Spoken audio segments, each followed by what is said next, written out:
እጅግ አሳዛኝ ክስተት ከነበረው በስልጤ ዞን 11 ሰዎች ከሞቱት ውስጥ አንዷ እሁድ ልትሞሸር ነበር። እዚህ ትላንት ከረገፉት 11 ንጹሃን ነፍሳት ጀርባ ግን ድንጋይ እንኳን የሚያስለቅስ ነፍስን ሰነጣጥቆ እምባ የሚያናቁር የአንዲት ሙሽራ ታሪክ አለ።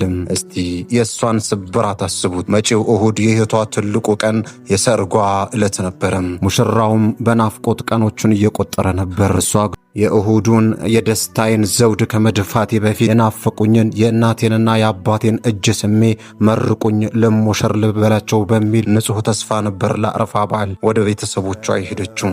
ከቤተሰቦቿ ጋር በፍቅር ተጫውታ በዓሉን አክብራ ምርቃቱን ተቀብላ ወደ ሰርጓ አመራች። ወደ አዲሱ ጎጆዋ ለመመለስ በትላንትናው መሪር ቀን ጉዞ ስትጀምር ግን ያ ጨካኝ መንገድ ላይ ያስቀራት። የሙሽራዋ ነጭ ቀሚስ በትላንትናው ዕለት በደም ተለውሶ ቀረም። ለመጪው እሁድ የተዘጋጀው የደስታ አዳራሽ ዛሬ የለቅሶ ድንኳን ሆኗል።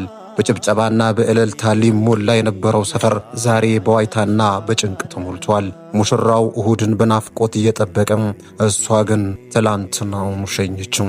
ትላንትናው ዕለት ሕይወታቸውን ላጡት ለእነዚህ 11 ወገኖቻችን በሙሉ አላህ ጀነተል ፊርደውስን እንዲወፍቃቸው፣ ልባቸው ለተሰበረው ቤተሰቦቻቸውና ክንፉ ለተሰበረው እጩ ሙሽራ ደግሞ አላህ ጽናቱን ሰብሩን እንዲሰጥልን አጥብቀን እንማጸናለን። ትላንት አብረውን የነበሩ ዛሬ የሉም።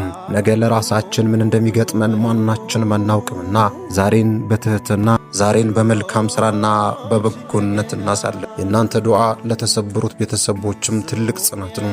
አላህ መጨረሻችንን ያሳምርልን። ሰላም